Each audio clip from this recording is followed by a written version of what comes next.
2023 wasn't a good year for the Carolina Panthers, but I'm trying to make 2024 a better one for myself. Get started on your resolutions with Factor so you're ready for the new year. Factor's ready-to-eat meal delivery takes the stress out of meal planning and sets you up for success in the new year. Skip the grocery stores, prep work, and cooking fatigue. Instead, get chef-crafted, dietitian-approved meals delivered right to your door. With over 35 meals to choose from per week, including keto options, calorie smart, vegan plus veggie, and more, plus over 55 weekly add-ons, you'll have a ton of nutritious and flavorful options to kickstart your resolutions. Skip that overpriced takeout trap. Factor is cheaper and way more delicious than takeout. Get chef-crafted, restaurant-quality meals delivered right to your door, and they're ready to heat and eat in just 2 minutes, which means more time for you. Head to factormeals.com/C350 and use the promo code C350 to get 50% off. That's code C350 at factormeals.com/C350 to get 50% off. Looking for a fun way to win up to 25 times your money this basketball season? Test your skills on Prize Picks, the most exciting way to play daily fantasy sports. Just select 2 or more players, pick more or less on their projected stats, and place your entry. You could turn $10 into $250. Right now, Prize Picks will match your first deposit up to $100. Just visit prizepicks.com/fan and use code FAN. That's code FAN at prizepicks.com/fan. Must be present in certain states. Visit prizepicks.com for restrictions and details. In a world where Carolina Panthers fans have an insatiable thirst for Panthers news and opinions, only one podcast roars ferociously. It's the C3 Panthers Podcast. Yo, it is perfect. It's Tuesday night, it's 9 p.m., and your homeboys are here to talk about the Carolina Panthers. That's right, it's the C3 Panthers Podcast. My name's Tony Dunn. We chop up the latest Panthers news and opinions from the fan perspective every Tuesday night. You can be a part of the show by calling in at 252-228-5098. And I'm glad my main man, Cody Lashney, my co-host, is here tonight and a part of the show. Tony Dunn. As always, there's no way I'd rather be on a Tuesday night than hanging out with my boys, talking about some Panther football. And as always, we've got the best Panther fans in all of YouTube joining us.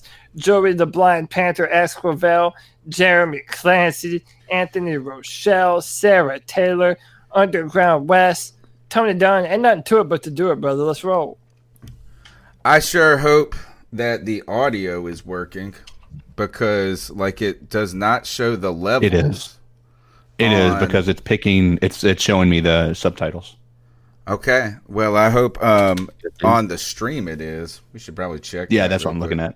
Okay, good. Because in OBS it usually shows a lot of activity on the levels meters, and it is missing tonight. Weird. We got CK in the house. How you doing, my friend? Living the dream. Just having a good time, just ready for football. I was sitting here racking my brain all day, and Cody comes in with a bomb of what we're going to be talking about tonight. But I tell you, it's feast or famine out there today. Gosh, it is the quietest time you could ever imagine when it comes to Panthers football, and arguably football in the history of football. Greg, thank God you have a building to build, 72 podcasts to host, and a family to take care of, because you would be bored if you didn't. Yeah. I actually question myself at times and wonder, what am I going to do when sports starts back up? Because my schedule's going to get even tighter when sports start back up, because I've got to keep sports in there. But, man, it's Tuesday night. I'm off tomorrow. I got a brown bag bottle with me here, and I'm ready to talk some football. Greg is building his own building, guys. It is ginormous and looks fantastic. I have one construction question before we go on in the show. Okay. Are you going to do your own, are they called trusses, like the rafters and stuff? Or are you going to get prefab ones? No, I'm going to go ahead and build my own, because it'll be cheaper in the long run to build my own. Look, this building, if I bought it, would cost about $10,000, and I'm less than $2,000. I'm about $1,800 into it right now. and all I have left is the trusses, the boards that go on the outside, and the most expensive part is probably going to be shingles and siding or whatever I choose to do. But either way, I'm going to get out for like $4,000 if I do all the work myself. And prefab, the trusses are the intimidating part to me. Yeah, it is for me too. It's tough because usually everywhere I've ever done this at, it's come prefab. Like, that's all of them do that now. Yeah, and then they just put them on with a crane. But I'll be interested to watch that. Just like I was interested in watching Cody Lashney's podcast, The Cripple Connection. Cody, you guys did a lot of talking about the PS5 on your podcast, and we saw the games, and it was exciting in one hand. I was a little disappointed in the games on another hand. Yeah, you're not alone in that. I don't think there was one title that Sony Stray that was a grand slam. No, Stray did look dope as shit, man. And listen, personally, I love those little. I love it when developers take a chance and do some weird shit that isn't just your normal Call of Duty, GTA type run of the mill crap. I like when they do some off kilter stuff that gives you a different experience. But yeah, it was a good press conference overall, though. That's a weird look for a console, I'll tell you that. It looks like like a spaceship taco. It looks like it has a popped polo collar. It looks like a frat boy from the 90s. Yeah, dude. I've seen pictures of people taking consoles and putting like paper together, like on top of it to make it look like that. And then I've seen pictures of people taking a PS3 and a PS2 I've seen and taping them together.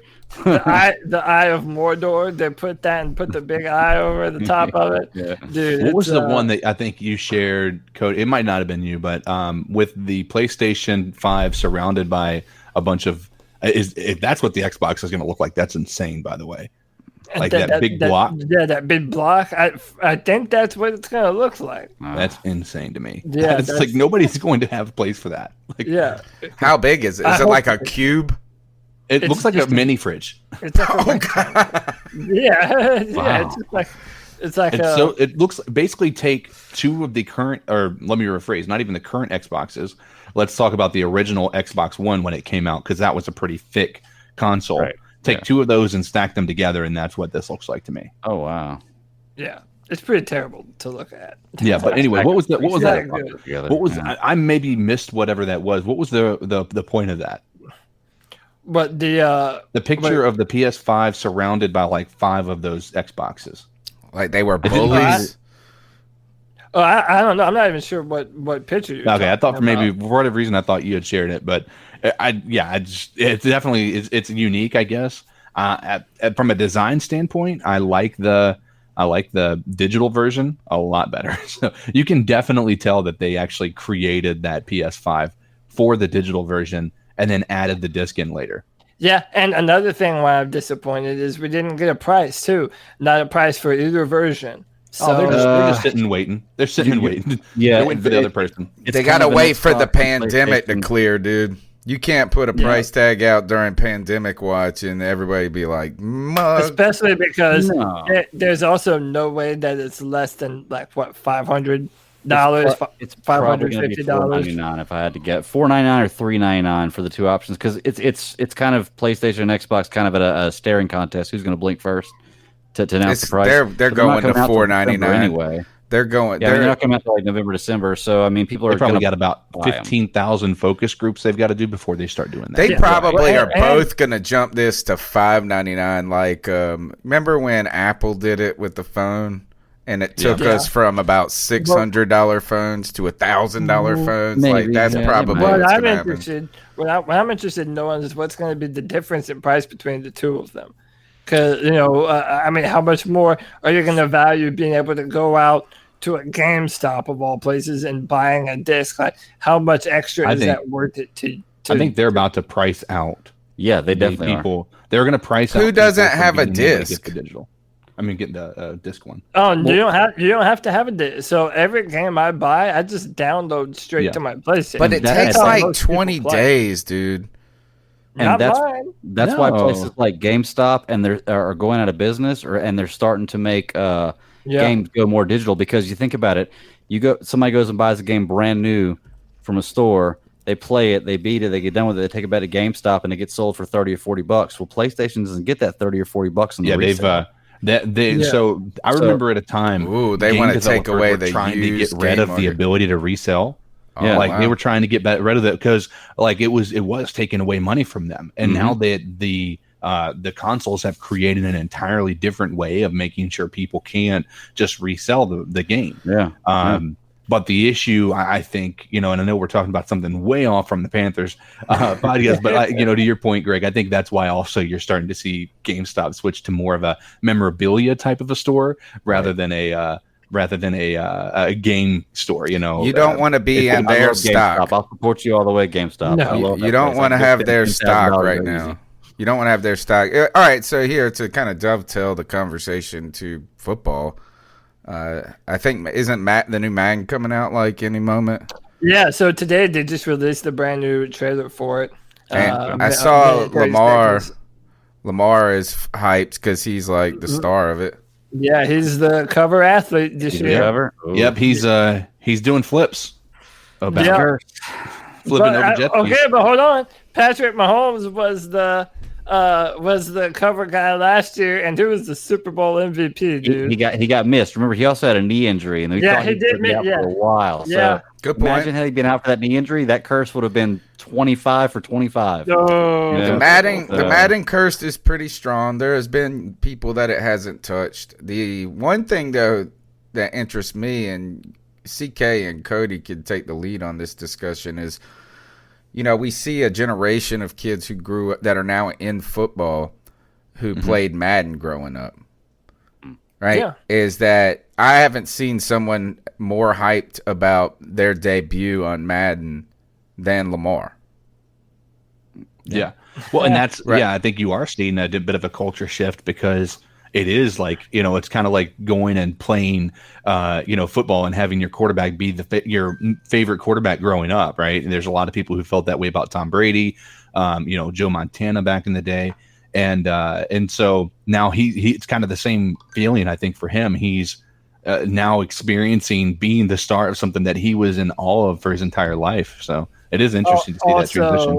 EA cut him a hefty paycheck. Oh yeah, just like they did with Patrick Mahomes the year before. So it's not, dude. Honestly, like Cam got ripped off not being on the cover of Madden the very next year after his MVP season. Yeah, definitely. Who was on it? Who was it? Was it Von Miller? It was Von Miller. It was Von Miller. Yeah, it was Von Miller. Thanks to good old Mike Rimmers.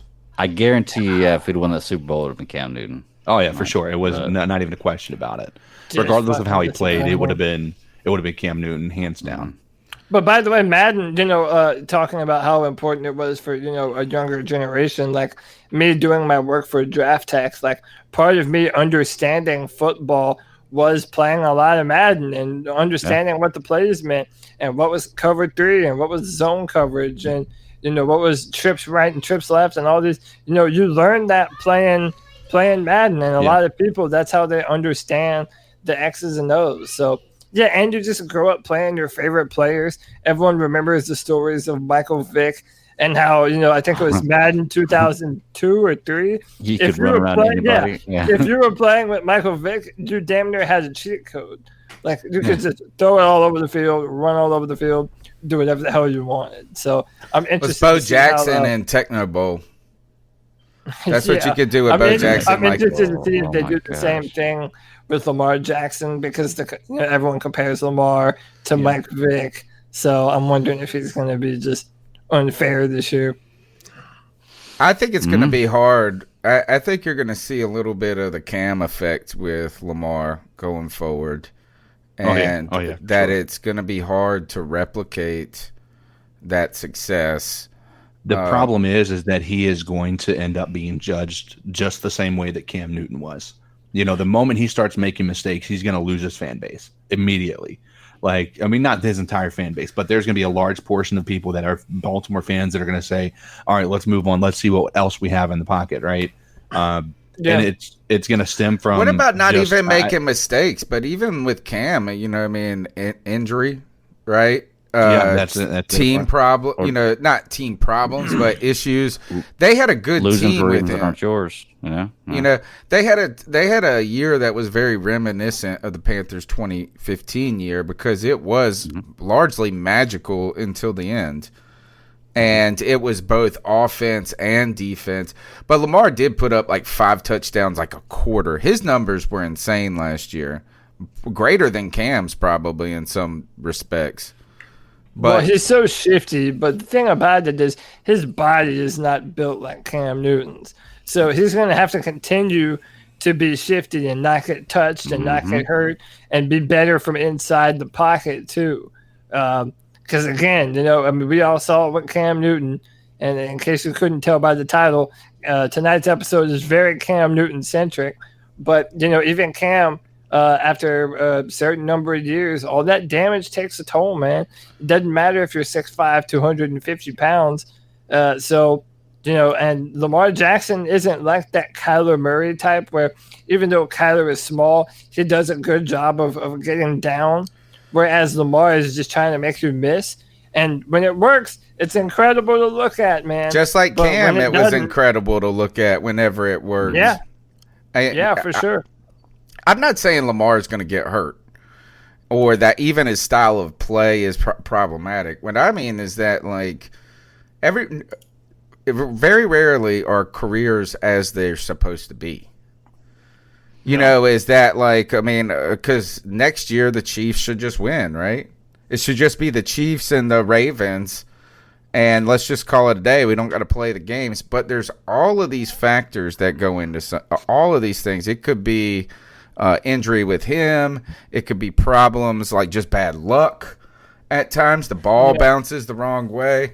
And so their success was so difficult, so great, and so immense. It's just hard to eclipse that year after year, and maybe that's why we love Patrick Mahomes so much as a entity in the world because he just seems to do it every time. Well, I will say this though, I do trust the Ravens organization to continuously put a better team around Lamar than what we continuously put around Cam the majority of his time when he was here. I think the Ravens organization is much more trustworthy, dependable. That whole Ozzie Newsome group, they have a great offensive line. Like it just takes having a transformative quarterback on a rookie contract and a smart enough team that knows how to build a roster around that player. And real quick, let me ask you while you're talking about that. You say that you want them to be smart enough to build a team around him. Do you think that he has a better team than Cam Newton had starting out? Absolutely. Yeah. When you look at from a defensive and offensive perspective, the amount of weapons that he has to start out. Yeah. I mean, his weapons are not that great, though. Well, he just got that Hollywood one Brown. receiver. Yeah. He's new, right? He was a rookie last year. He's got a hell of a defense. Yeah, the defense is they're savage. good. It's not like that, he's got the best players in the NFL on offense around him. They are good. But, they tend to play, and they're well coached. Jim Harbaugh, right? Is it Jim? I always get him confused. Yeah, Jim Harbaugh. He's been to the playoffs like 9 out of 13 years. These guys, he's been amazing. Kind of a testament of what he was a special teams coach. I feel like there have been some really good head coaches that were special teams coaches. Yeah, I think him and Jim and John were special teams coaches. But also remember, they're a run-first football team like we were too. I mean, they were that offense last year was one of the most prolific rushing offenses of all times. I mean, when you look at Lamar Jackson and Ingram, I mean, they were pounding the rock. So when you do that, you don't necessarily have to have a bunch of star receivers, and they use a lot of tight ends. And that's why they're able to run the ball so well, because they deploy a shitload of 2 tight end sets. And sometimes they'll have those tight ends blocking, or they'll have them break off, rushing downfield for an easy 5-10 yard pickup. I mean, that's why Greg Roman was getting all the coaching hype. A lot of people wanted Greg Roman to coach Cam for the Panthers, but it was not to be. And is he still with them? I believe so. Yeah. He was a hot name when we were talking about a lot of this, and I guess he's just had maybe the opportunities weren't. Nobody really gave him that much interest, though. He was a hot on our shows in the talking heads, but I didn't feel like he got a lot of praise from organizations themselves. Well, I also feel like I know why too, and then I'll pass the mic. His offense is very dependent on the RPO, so he needs a Colin Kaepernick, Lamar Jackson, Cam Newton. He really benefits from having a quarterback that doubles as a dual threat. But that's just me. All right, you did highlight the name of the show. Well, at least there's Cam to talk about, and there is nothing really to talk about when it comes to the Carolina Panthers. I think last week we talked about the statues coming down.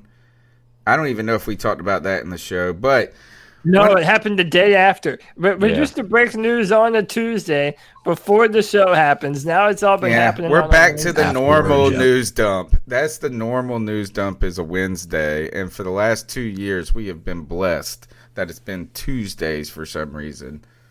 But you're right. The statues come down. What did they say? Public safety.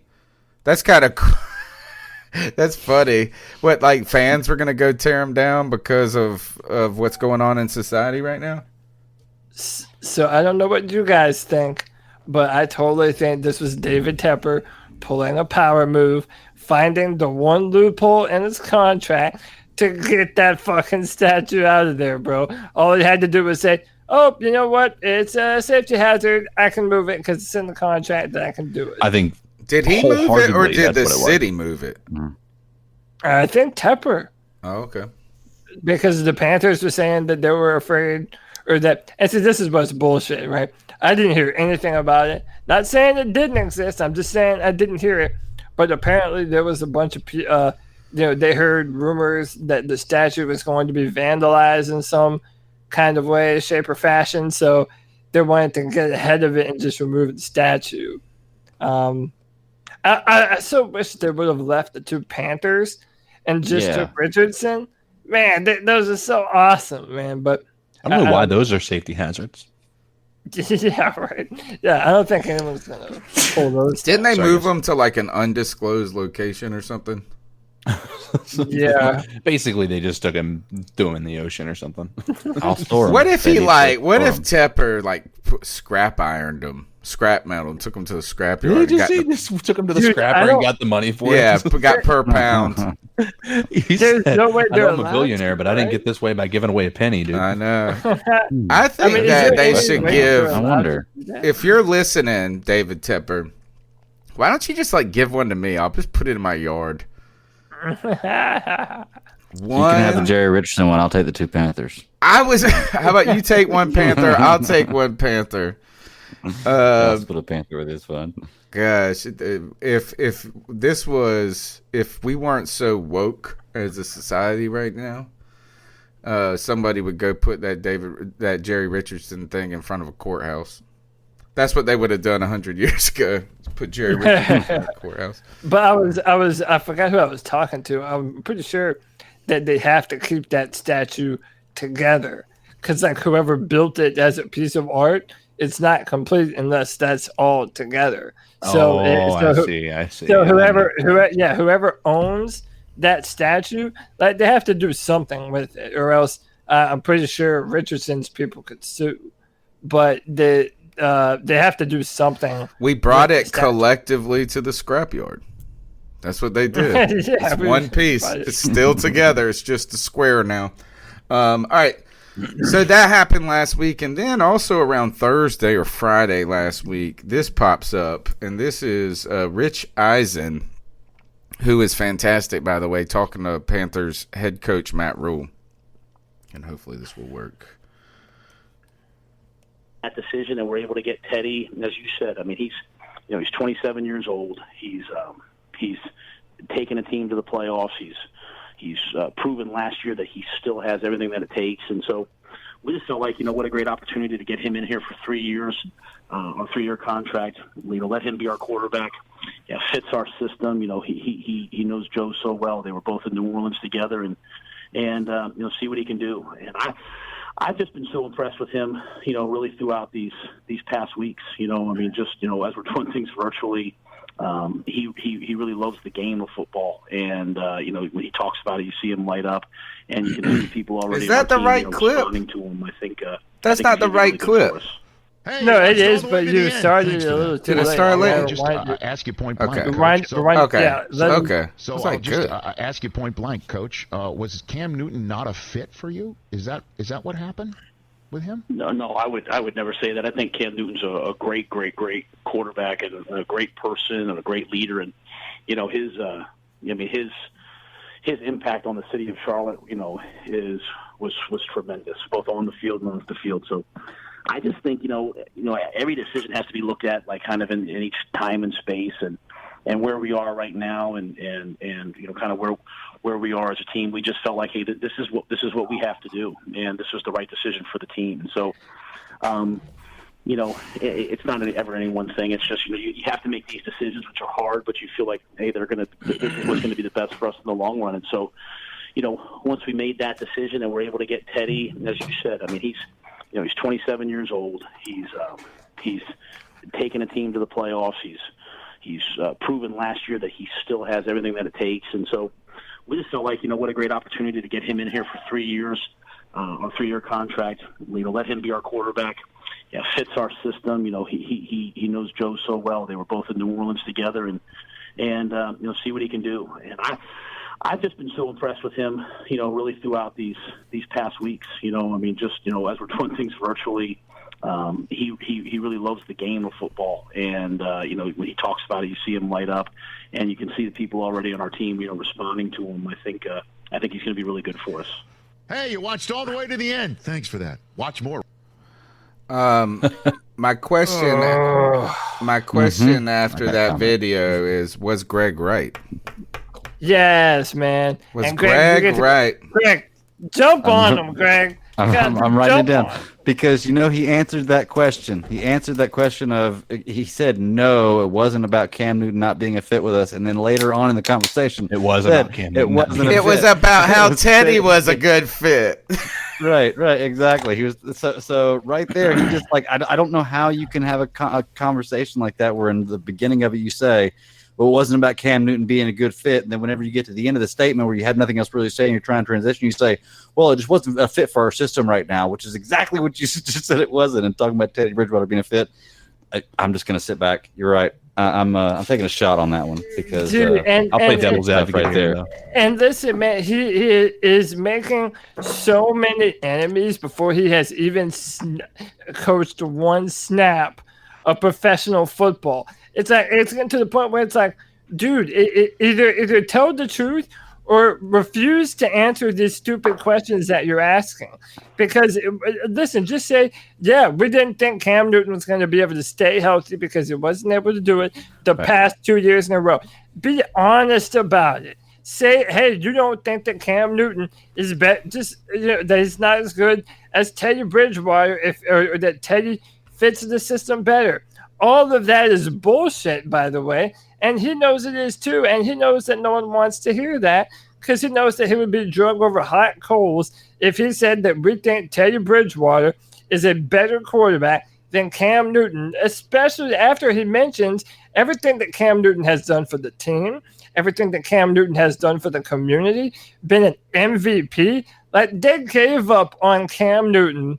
And fucking Matthew Stafford is still up there dicking around in Detroit, has never won a playoff game in his life, and now they want to justify that here in Carolina, Teddy Bridgewater is a better option. Like, Matt Rule didn't say a damn thing right there. He was walking over eggshells. Greg was 100% right on that, and that's what he's doing now. And in my opinion, it's spineless, and it's pissing people like me off. Where I'm with you. I think I'm with you in this way is what I don't understand. Wouldn't it be better why is he not a good fit? Like, it's kind of like this is that all of a sudden it's Teddy Bridgewater that gives us the best chance. He's shown he can be healthy. He's shown he can lead a team to a playoff.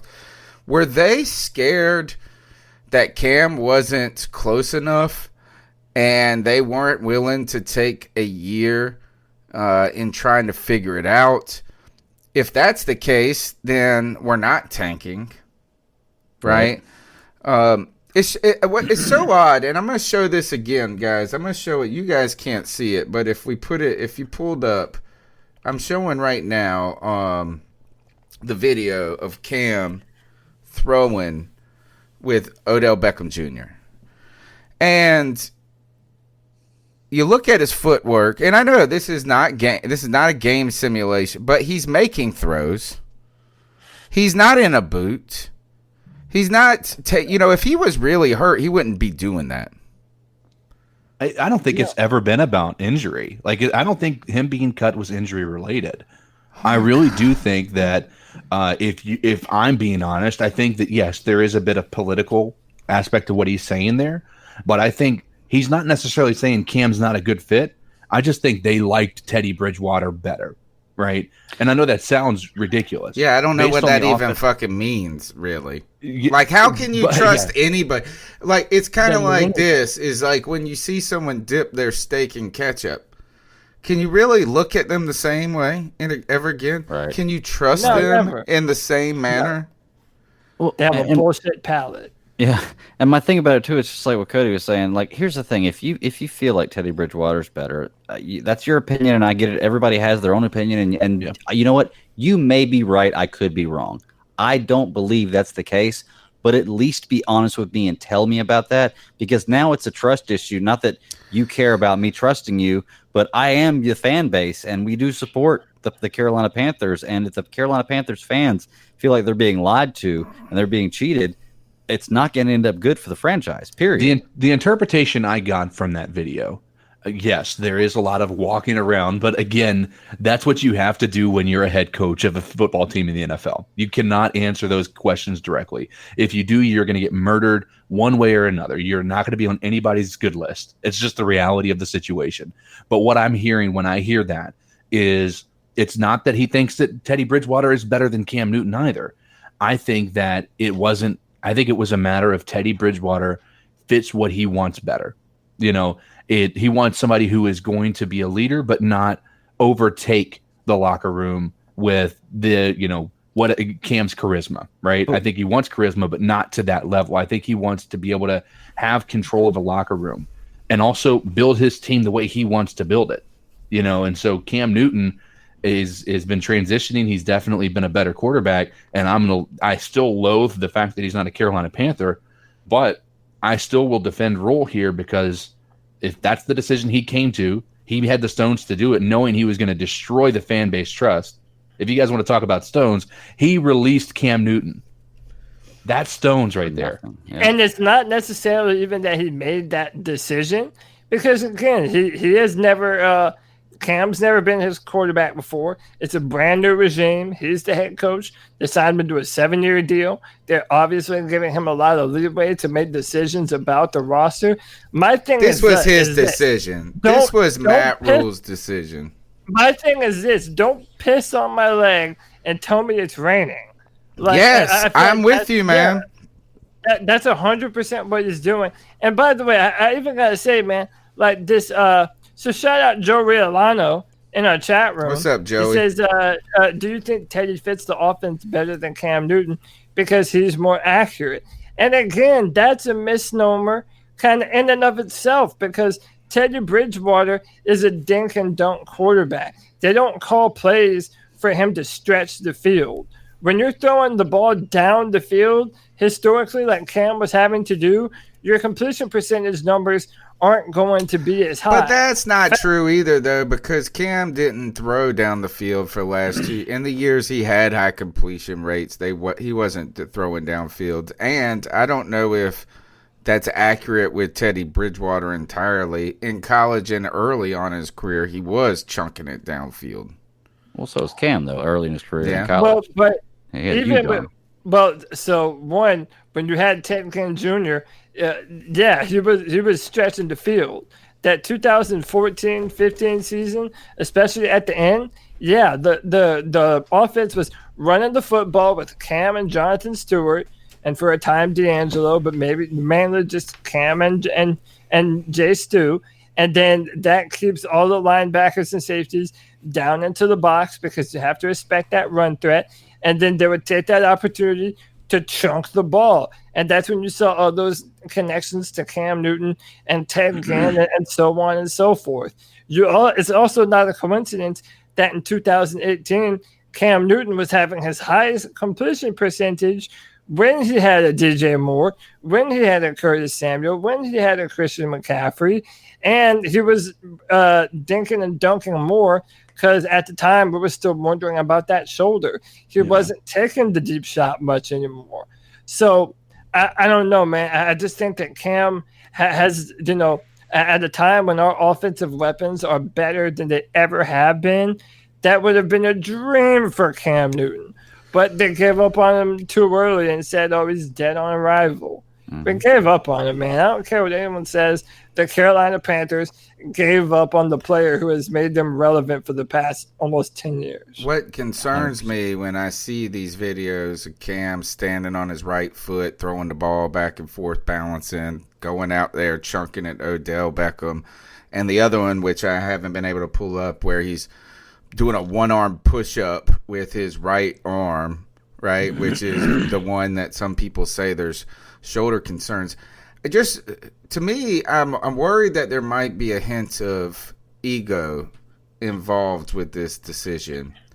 Or maybe not ego, maybe it's ego, maybe it's like legacy or control of that legacy.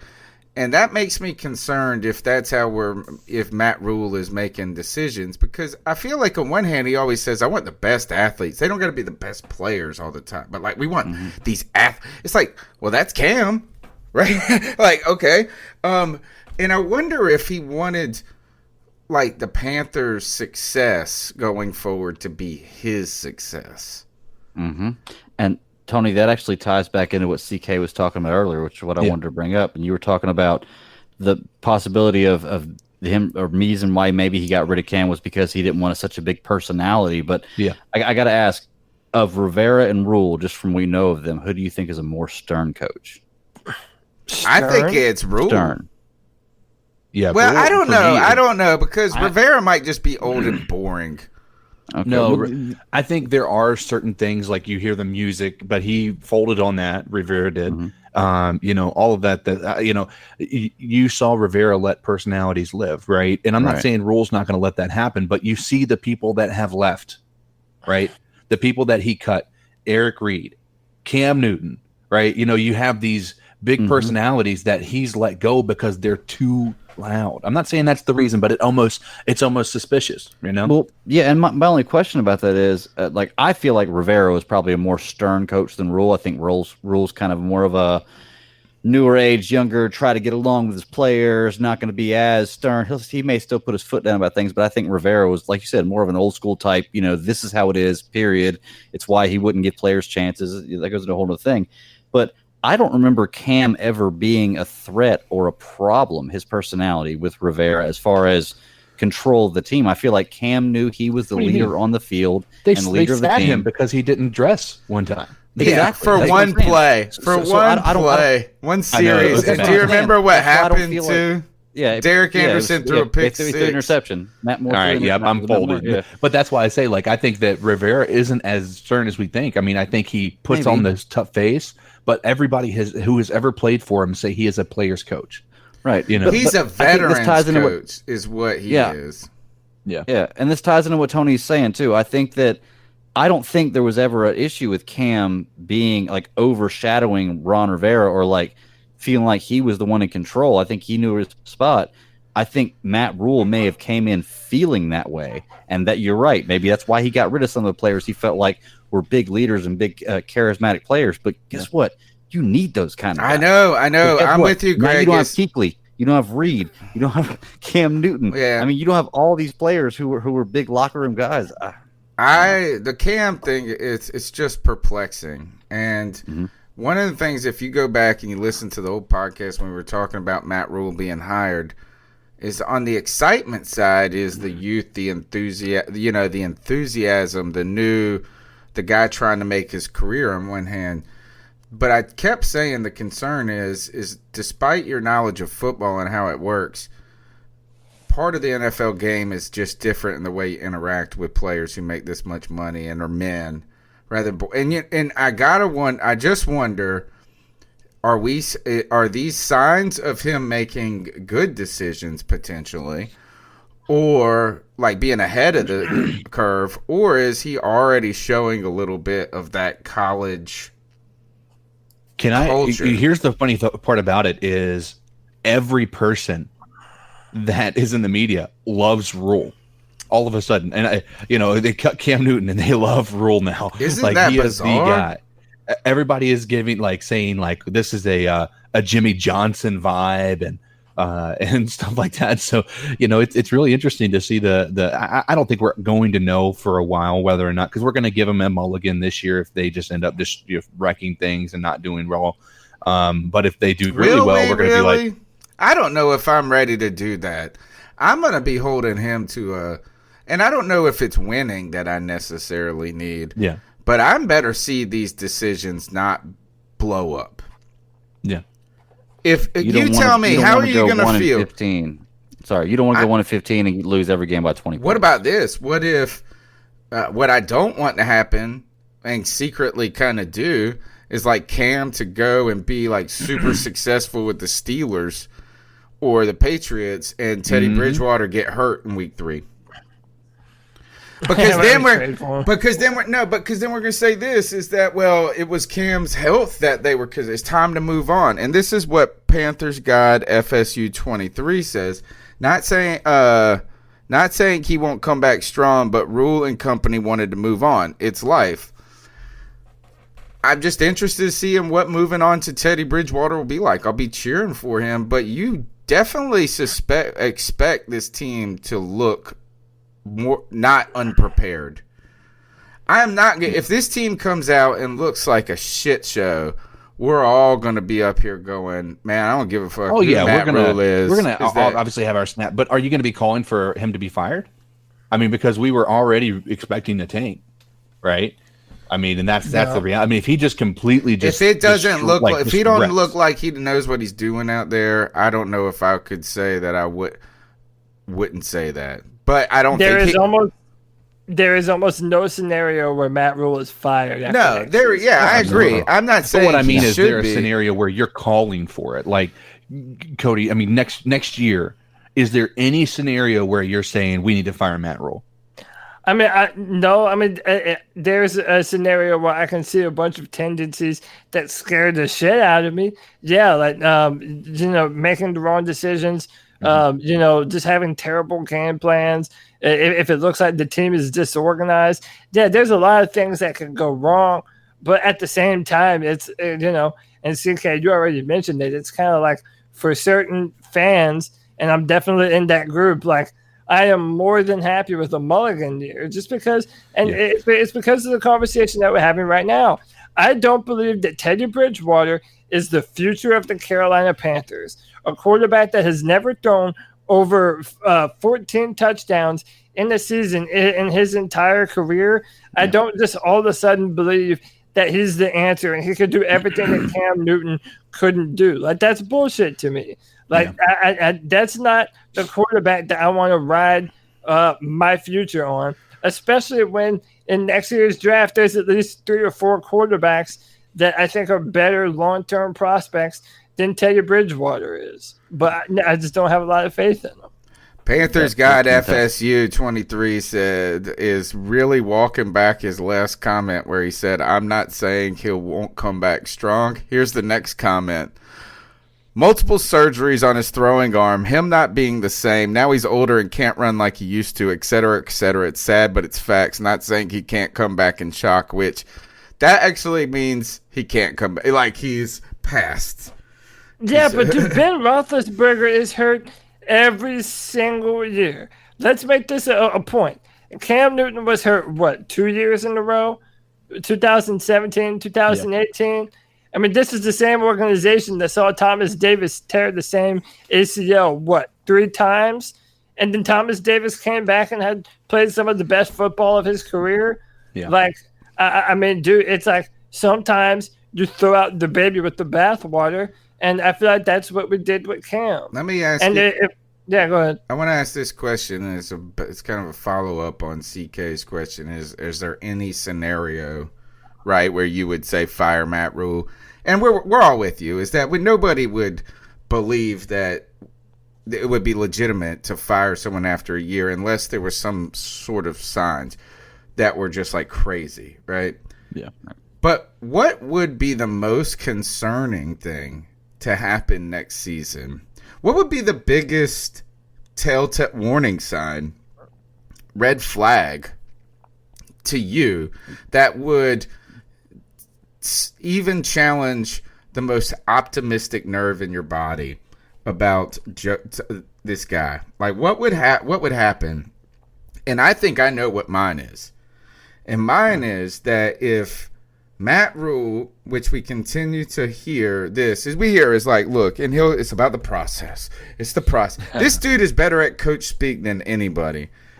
But and I do believe these things. Like, I mean, there's a reason it's coach speak, because you have to, like, that's what it is a lot of times. But we don't expect him to be, he goes from a 2-win team to an 8-win team to whatever. Whatever is, everybody says, look what he did in Temple. Look what he did in Baylor. For me, though, the one characteristic, though, that everybody's told me that Matt Rule is so wonderful about is being versatile, being able to adjust to the talent he has, to the players he has, recognizing their abilities, that sort of versatility. So the biggest thing, the giant red flag for me would be if he came in and they tried to do it too much their way to start.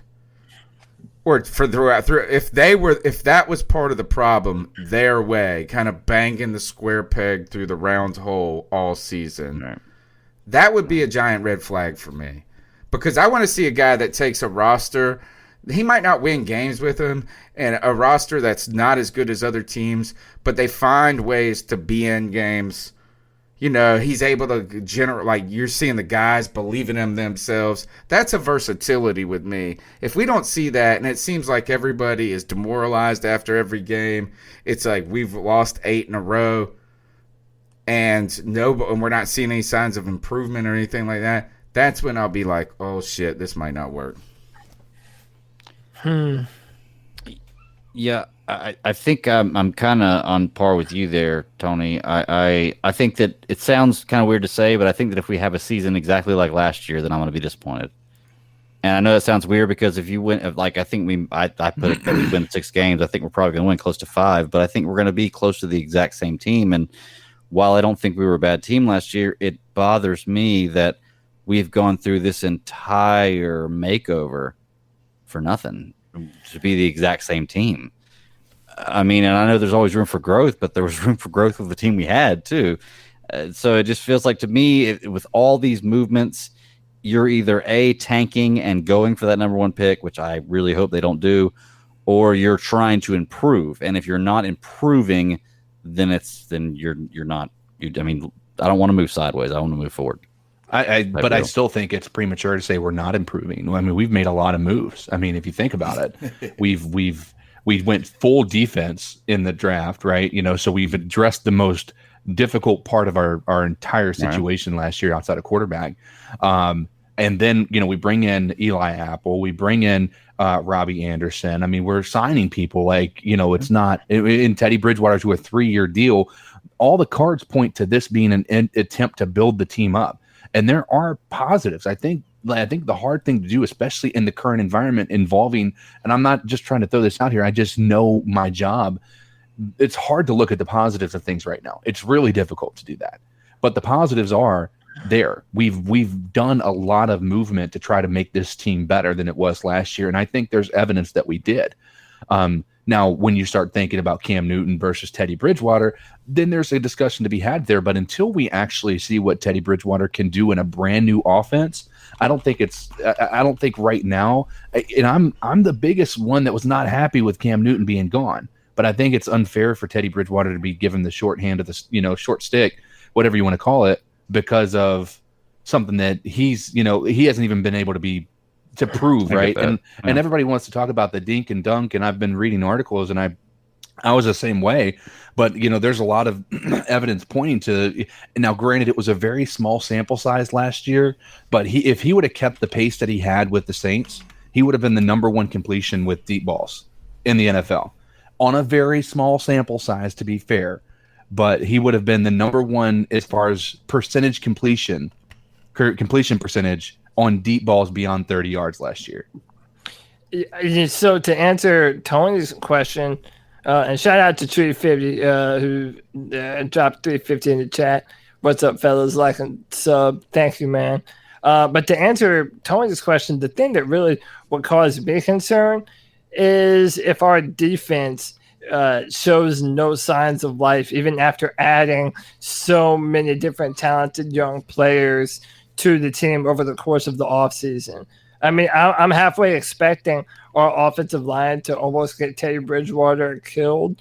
But what I'm not expecting is our defense to be lackluster. I think when you add pieces like Derek Brown, you add Jeremy, you add all these fast players, these athletic, explosive guys.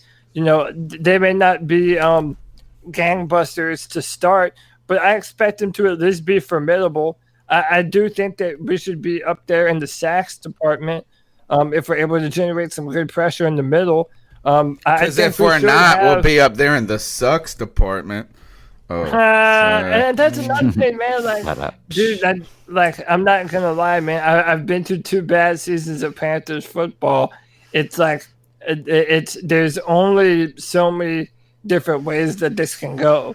Either we're going to be more disappointing than last year, which is kind of hard to do, or we're going to be absolutely terrible, second guessing everything that we thought we'd do about Matt Rule, but also we're going to be in the running for a brand new franchise. Do you think we will be? There's a way that we could be. I don't even know if it's possible that we could be disappointed.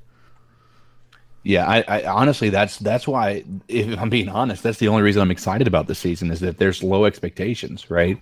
We kind of have this, I don't know, for me, being able to watch a game with not expecting to win, right? If we win, it's that much better, right? It's so much better if that were to be a win. So I think, for instance, 2015, we were the entire time on our edge of our seats every game. Is this going to be the game? This is going to be the game. Oh gosh, the shoe's going to drop here. And then when we talk about the lost, best year for a podcast ever. Yeah. We had I'm so sure. much fun. Yeah. Oh, I'm certain. But here's what I'll say is that loss to Atlanta in week 14. Honestly, it couldn't have happened. That couldn't have been a better thing for me. Because my anxiety was so high every single week to finally get that monkey off my back. I was just like, all right, I'm good now. Let's get this thing rolling. Obviously, would not have liked to have it end the way that it did, as we all can imagine and agree upon. But, same thing. When you have high expectations, it's just really hard to watch games because you're like, am I going to be just so disappointed? But when you have low expectations, you're just like, hey, there's no reason not to watch it at this point. But there is one negative to that, and that is when it turns out to be sucky, guess what you don't want to do anymore? Watch. Yeah. And can I point out, too, there's a fine line between disappointing and low expectations. Yeah. If my daughter gets accepted to take pre-cal early, like freshman year, and she goes in and she gets a C+, the expectations are different than being totally disappointed. I expect her to not maybe flourish in that or do whatever, but if she fails and flunks out, then that's a disappointment. So there are fine lines. You're right. I mean, there aren't a whole lot of goals he has to hit this year, but he does have to do some things right. Well, and the reason I think there's a mulligan, and that's why I say this. I mean, that's why I think he's making the moves he is right now he's throwing noodles against the wall and hoping something sticks, right? Yeah. And so why I say that is if it is just he looks incompetent, everybody's going to say, well, this is him just honestly throwing the season. Even if he looks incompetent, he's going to be this. I mean, this is what he needed to do to make sure that we've got the number 1 draft pick. right? So he's going to get a mulligan there. Like, okay, he's doing what he's building the future. He's not just incompetent. He's building the future. He's looking incompetent, but he's not incompetent. But if he's actually coming out and looking competent and actually doing it, we're like, all right, so we're just needing to build up. Maybe we are throwing it out, but let's just get some different talent on the team. But he looks like he's doing a good job, right? And then the other alternative is we look like we're competent and we're doing well as a team. And so either way, any of those scenarios, he's got a mulligan. He's either going to be a hero who's just built a team out of nothing after releasing one of the generational talent and quarterback, or he's going to look like somebody who's just playing for the future quarterback. Yeah, I don't think you can put it better than that. Can I highlight a comment in the chat room from Twins Dad 10? The Panthers have really tested my ability to be a fan. I'm still not sure how I feel about this team. And man, I can't lie. I feel like I've heard a lot of that. I've seen a lot of that because of the actions that the Panthers have taken. But to continue upon this, disappointing versus expectations thing, like honestly, and I feel like I'm not alone in this. I'm more disappointed if we go 6-10, 7-9, 8-8 than I am if we go 4-13. Right. No improvement. Yeah, dude. So it's like what I don't want to do is have Teddy Bridgewater show just enough for people to think, okay, yeah, we just need to build a little bit more around Teddy. And then we're basically in a situation where it's like he's Kirk Cousins, and we're just hoping that he turns into this transformative player that uplifts our football team and takes us all the way there. And it doesn't happen. And then all the other transformative quarterbacks get drafted to another team. Like, that's what I'm saying. Like, if we're in for a shitty season, let it just be terrible. Because Matt Rule always starts terrible. Go back and look at Temple. Go back and look at Baylor. He always starts terrible. So, I don't know. Maybe we're having a completely different conversation. Yeah. Maybe we're having a completely different conversation in a year's time. If he pulls off some masterclass shit, rebuilds the roster in 2 years, and makes us a contender, and we get a quarterback. There is a chance if we're bad next year, that still doesn't happen.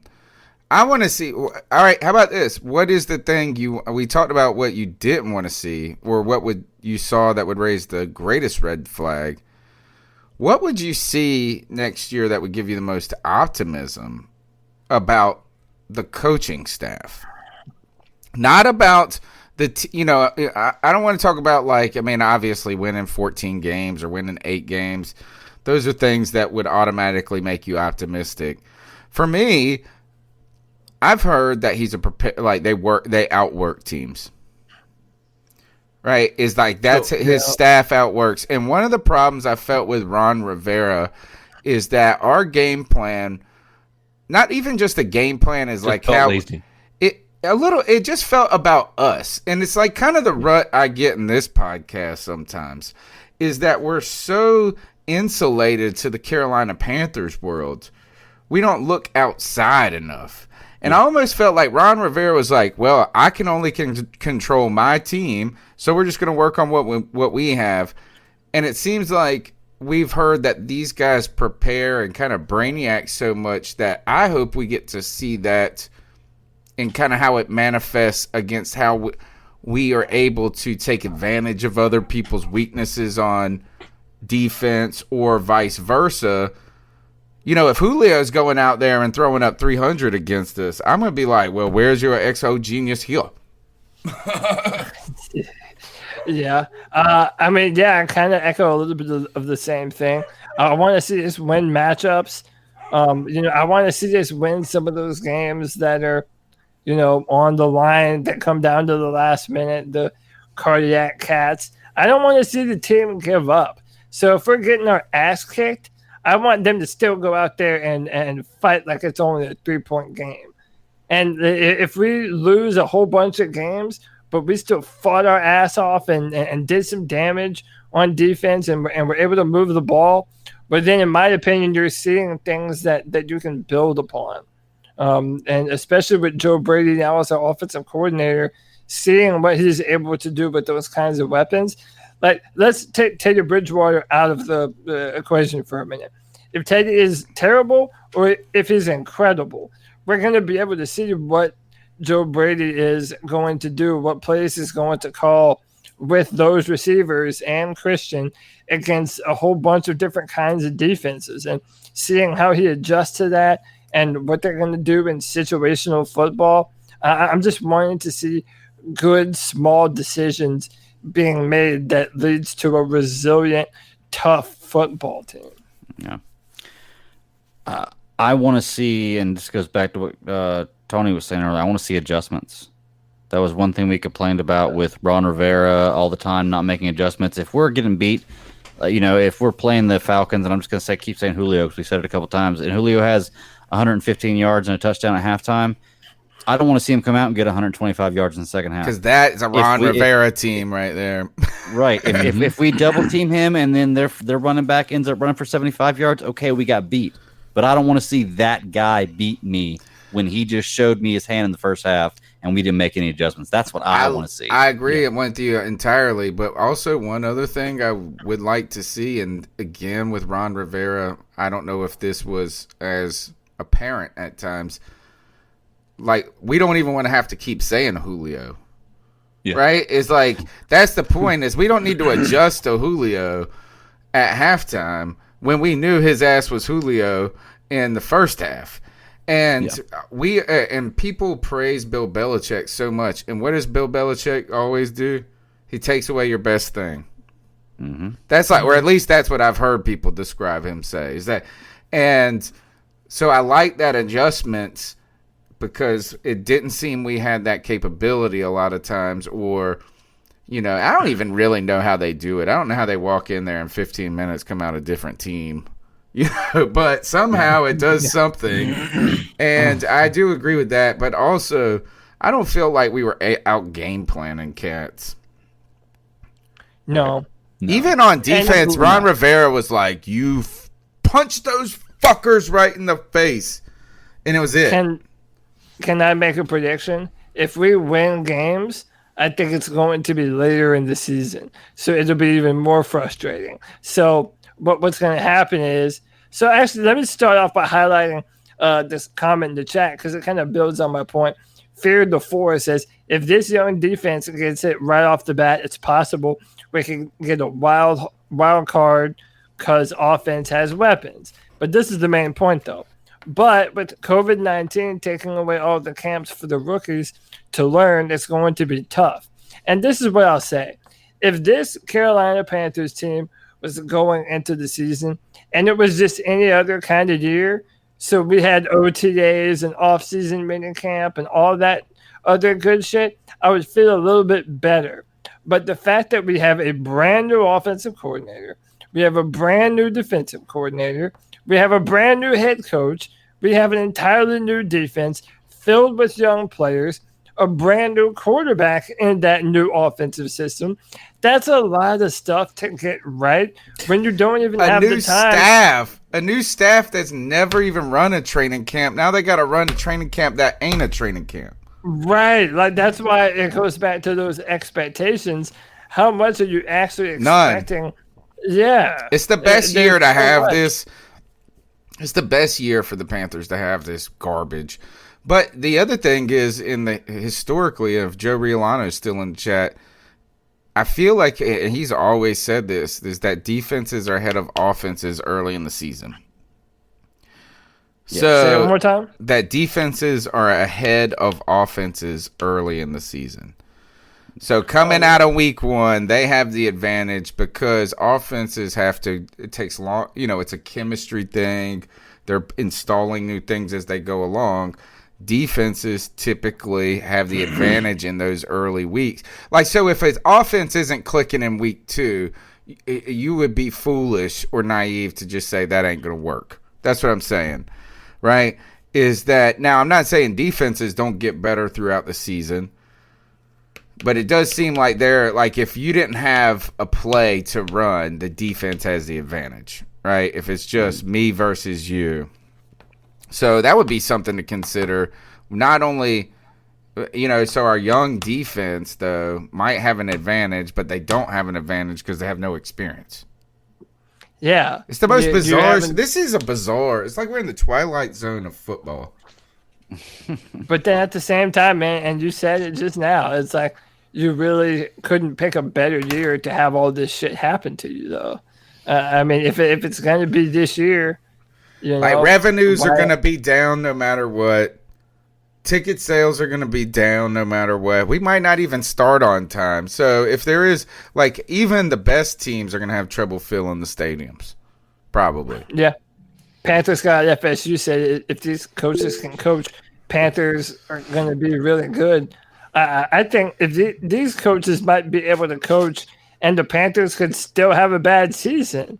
I mean, I don't think that there's any of us here that are going to be willing to completely write off our coaching staff if we have a terrible year this year.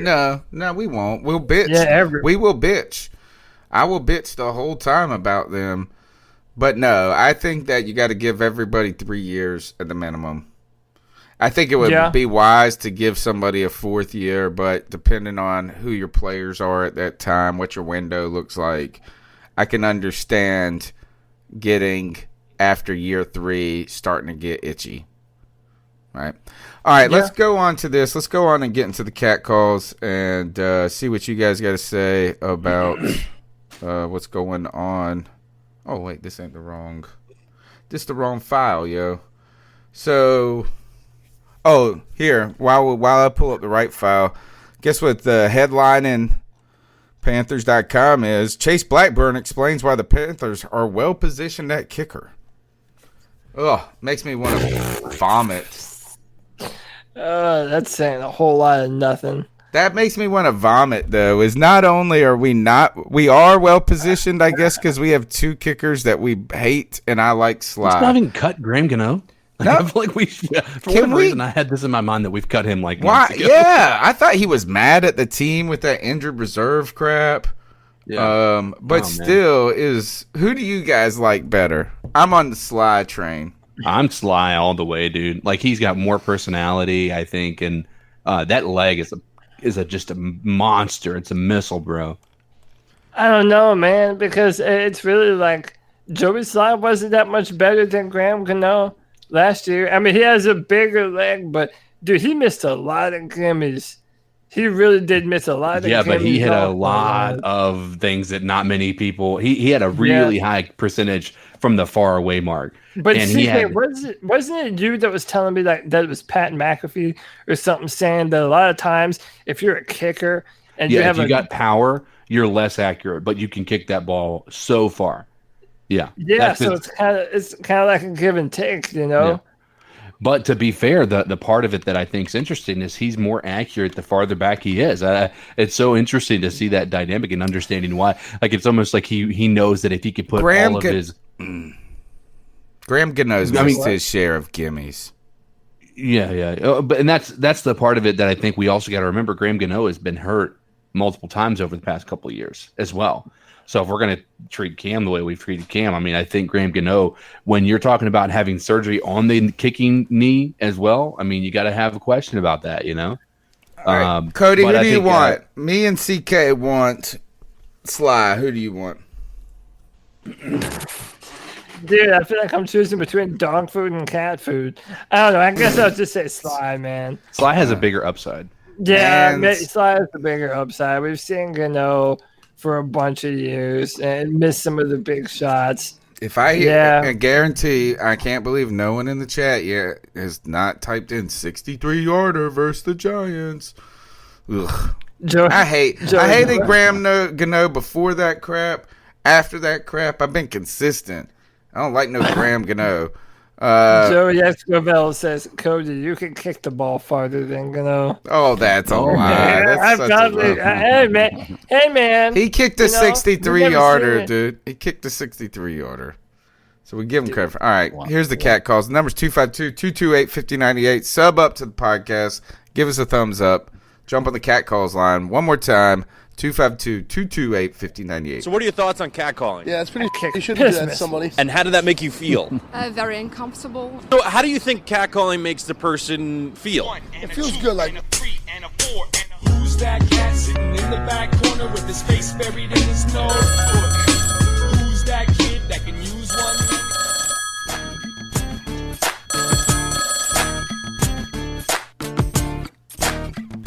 What's going on, C3 Nation? This your boy Jay Anderson, just hollering at y'all. Man, What's up, Jay? hope y'all being safe. Hope y'all families are being safe and everything. First thing I want to get off is I'm glad that statue is gone. I'm glad Jerry Richardson's statue is gone. I know everybody's gonna say, he brought the team to the Carolina area, and that's cool. But he did some bad things, so off he go. Bye-bye. We in a new, we got a new owner and everything. I know that statue was creepy anyway. I didn't want my homegirl to be walking beside it. She on tight jeans. I don't know. They might have some kind of inside thing. He's looking at with. That guy's got. But yeah. Other than that, I want to ask y'all something. Like, top out of the whole decade from 2010 to 2019, what top 5 games that you've seen through that whole decade? All right, I'll holler at y'all. Y'all be easy. Dude, that's tough. All right, I can tell you my number one right now. Are we talking Panthers games or just all games in general? I think he probably means Panthers games, or we should at least Yeah, narrow it down. yeah, he meant Panthers game. I know my number one right now, but I have to think about the other ones. My number one's got to be the Seattle playoff game, the 2015. I think my number one is. That was so good, but I think my number one is that NFC Championship game against the Cardinals. Okay. Yeah, just when Cam goes over the top. Another really underrated one, even though it ended in a tie, was in 2014, the Panthers and the Bengals. That was when Vontaze Burfict tried to twist off Cam Newton's ankle. Oh god, dude, that was a back and forth game. I remember watching that. I got one more. Look at the 17-point fourth quarter comeback in Philly. What was it, 2 years ago? Yeah, 2017. That was a great game. 2018, I think. The Monday night Colts game was a great game. The win to overtime. I was at that game. That was a great game. Oh my gosh, that was a great game. Golly, this is tough. Cam Newton's opening game, even though he lost. Man, that was a fun game to watch. He had 3 touchdowns, 400 yards? 400-plus yards. I mean, that was a great game to watch a long time ago. Again, obviously 2015 had so many great memories, but I remember when we went to the Superdome to play New Orleans, and man, that was just a shootout. And it came down to a big third down play, and Greg Olsen had to come up with the clutch catch, grabbing the football before it hit the ground.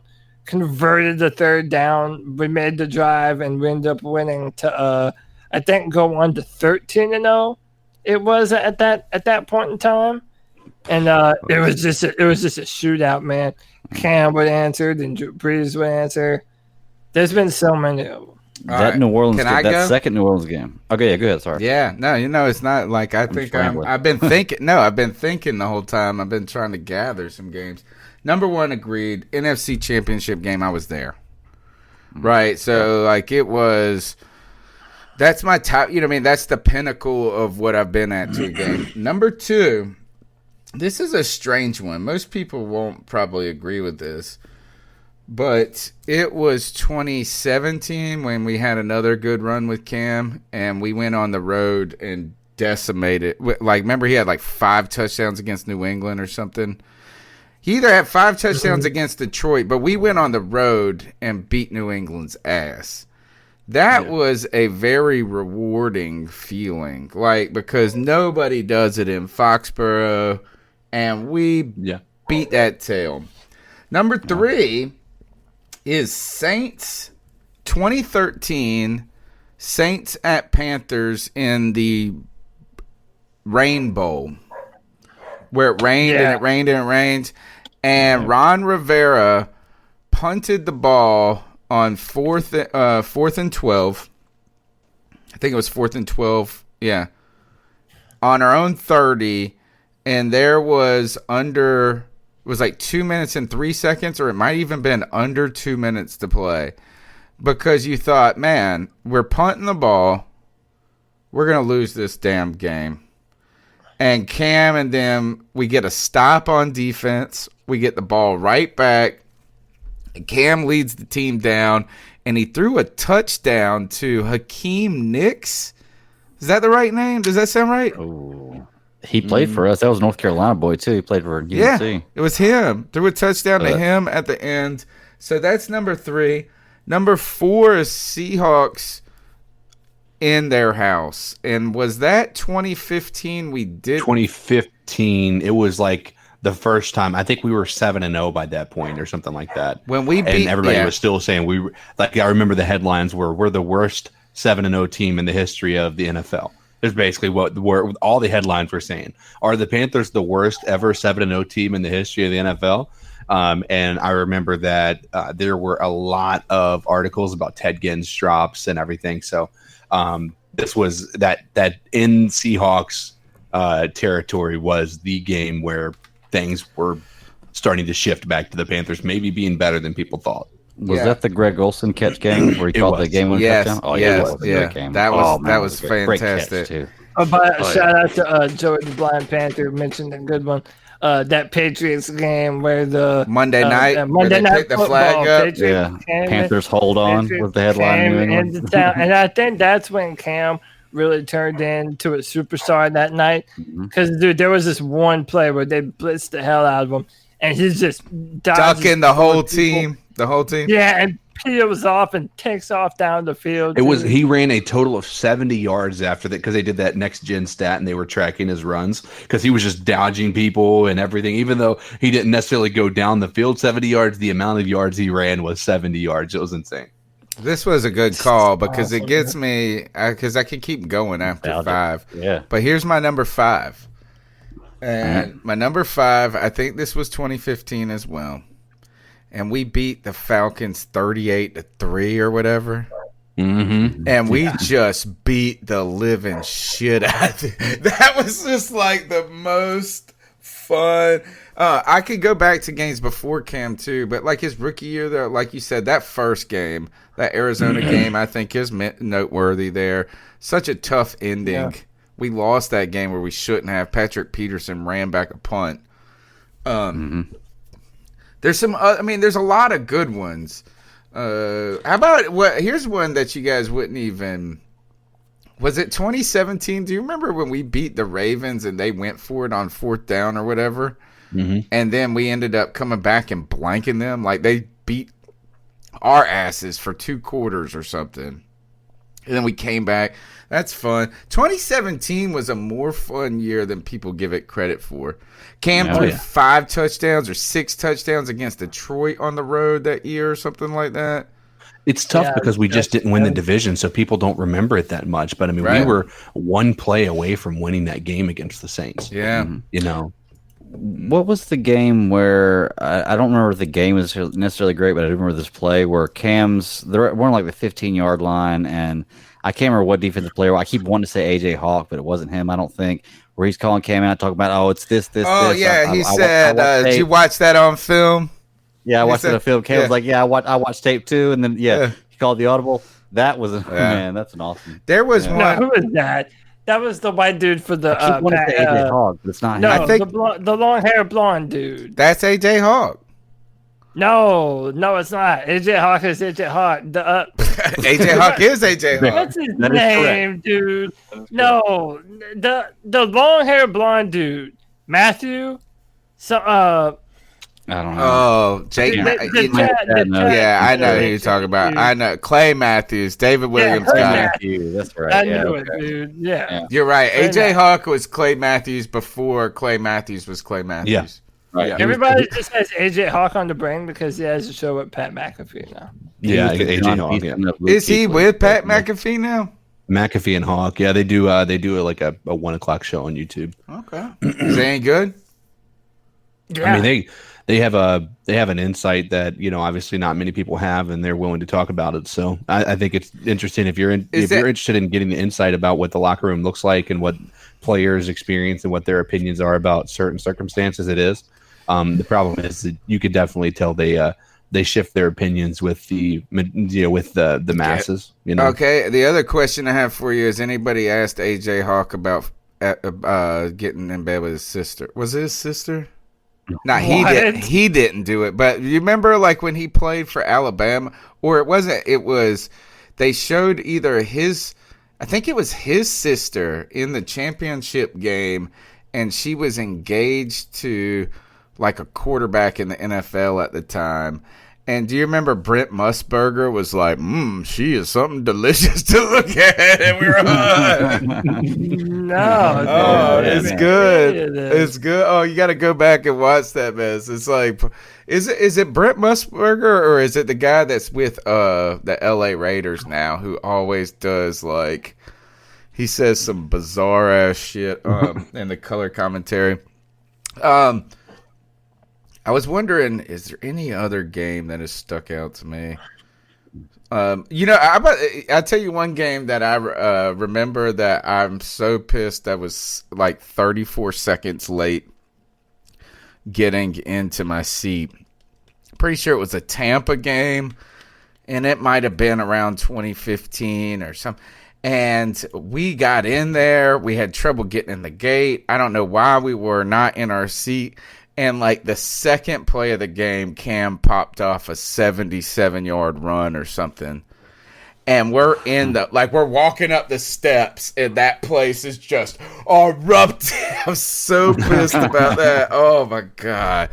All right, guys, let's go on to the next cat call. That was a fun call. Thank you for taking us out of our depression. So what are your thoughts on catcalling? That is like the cat calls. And how did that make cat call number 2, I hope. Panthers podcast, how y'all doing? Yeah, what's up, G? RCA. Once again, I hope everybody is keeping safe during this coronavirus bullshit and this other shit, the other war that's going on between black and white, which is so damn stupid to me. Like I said before, I've been black a long time. I've been black 42 years, so y'all just please keep safe and love everybody. Now, the reason why I called is I really, this is my opinion, I really see Brian Burns doing some damage this year. I really do. Last year, he could have had more sacks. But, Ron Rivera and that coaching staff, they played him when they wanted to play him. And I know that he fucked up his damn fucked up his damn ham by punching the damn field. You can't do that shit no more, Brian. You can't. But I really do see this dude getting at least 10 sacks. I really do, man. And I really truly believe, man, that we're going to make the damn wild card spot. No, we're not going to go 16-0 or 15-1. We're saying we're not. But I think with Coach Tep doing what he's due, and Phil Snow, man, I keep saying Phil Snow, I really believe, man, he got to turn his defense around, man. I say we're going to be in the top 5 this year. I really do, man. I really do, man. But getting back to Brian Burns, I see this dude getting 10, the most 12 sacks this year. I really do see this shit, man, because we got, the other young man we picked up from Penn State on the other defensive end. Roast my toast. So got that dude from Minnesota we picked up or whatever. And we got Derek Brown and KK coming back in the middle. Oh my God, man, that's the defensive front four for your ass, man. Like for real. And I believe they put enough pressure. The defensive backs, they can catch a break a little bit because they're young as shit. But I really truly believe that we're going to cause some havoc this year. So give me your take on that. You think Brian Burns is going to get at least 10 sacks this year?